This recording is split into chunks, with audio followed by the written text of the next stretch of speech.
For so many people, morning sickness is just one of those things you expect with pregnancy. But what happens when it's more than that?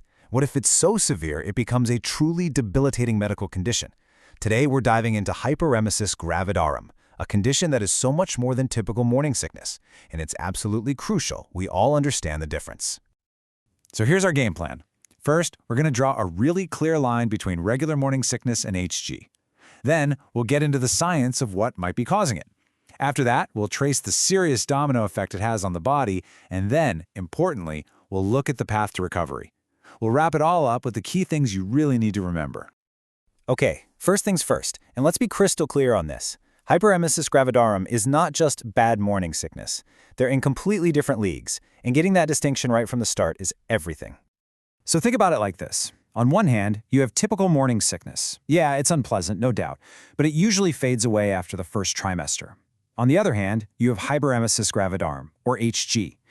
This isn't just unpleasant. We're talking severe, relentless, persistent vomiting that can lead to dangerous dehydration, major weight loss, and often a trip to the hospital.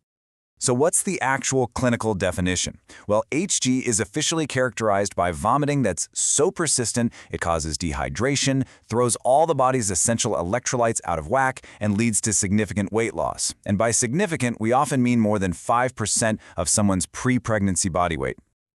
Now, you might hear a number like up to 2% and think, oh, that's pretty rare. But when you stop and do the math on all the pregnancies happening around the world, that's a huge number of people dealing with a major health crisis during what should be a really joyful time. So that leads us to the big question, right? Why? What on earth is going on inside the body to cause such an extreme and frankly dangerous reaction? Let's get into it and unpack the causes. So what is really going on here? Well, the truth is there isn't one single, simple answer, but researchers have definitely been able to pinpoint several key factors that are very strongly suspected to be part of the puzzle. It really seems to be a perfect storm of factors, but a huge piece of the puzzle is hormonal. The prime suspect is a massive spike in HCG, that's the pregnancy hormone. But it's not acting alone. Sky-high levels of estrogen and progesterone seem to play a role too, along with things like a vitamin B6 deficiency, maybe a genetic predisposition. It's a really complex, multi-layered problem. And the research also gives us some pretty good clues about who might be at a higher risk. This often includes first-time moms, anyone carrying multiples like twins, and really importantly, anyone who has a history of HG in a previous pregnancy. Knowing these risk factors is just so crucial for doctors so they can be on high alert from day one. Once HG really takes hold, it sets off this incredibly dangerous chain reaction inside the body. It's a true domino effect, and this is where you start to see just how severe the physical impact can be. And the symptoms, they go way beyond just feeling sick. We're talking about relentless, all-day nausea and vomiting so intense it causes serious weight loss. This leads to a profound, debilitating fatigue, dizziness, and you can even see clear physical signs of dehydration, like dry skin. These are all major red flags that scream for immediate medical help.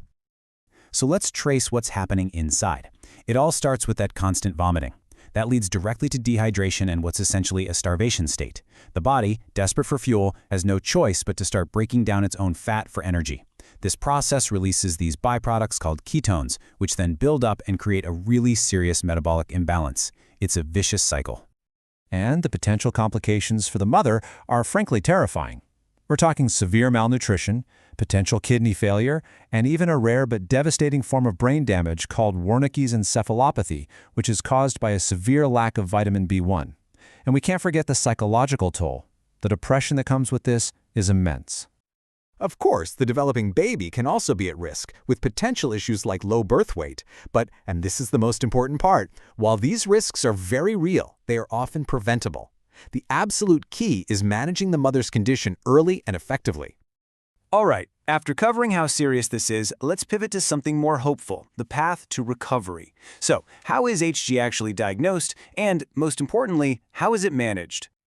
The very first step for a medical team is to figure out the severity. In a mild case, someone might be vomiting, but they can still manage to keep some food and liquid down. It gets bumped up to moderate when the vomiting is more frequent and causes weight loss.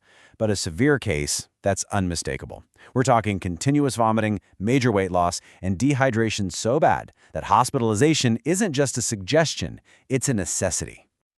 So, the big question, how is it managed? Well, the approach is tailored specifically to that level of severity we just talked about.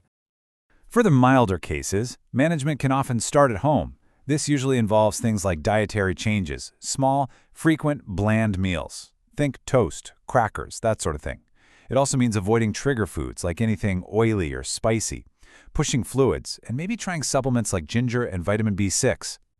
But for those moderate to severe cases, home care just won't cut it. Hospitalization is absolutely essential. This is where the heavy-duty medical interventions come in. We're talking IV fluids to rehydrate, powerful anti-sickness medications, and sometimes even direct nutritional support through a feeding tube or an IV if eating is completely impossible. Now, this right here is one of the most critical rules in treatment. It's so important. To prevent that specific, severe brain damage we mentioned, Wernicke's encephalopathy, thiamine, which is vitamin D1, must always be given before any IV fluids that contain sugar, like dextrose. This is a non-negotiable, life-saving protocol in clinical care. Okay, let's pull all of this together now. What are the most important things to take away from this, and what can actually be done to help prevent or manage this condition? When it comes to this, early action is everything. Treating nausea as soon as it starts, eating those small meals, figuring out and avoiding personal triggers, and just getting enough rest, all of these things can sometimes help stop a milder case from spiraling into full-blown HG. So, if you take away nothing else from our chat today, please remember these 4 things. Number 1, HG is a serious medical condition, not just bad morning sickness. 2, it poses huge health risks if it goes untreated. 3, getting the right medical help early is absolutely crucial.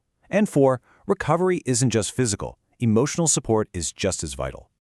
And all of this leaves us with one final, really important question to think about.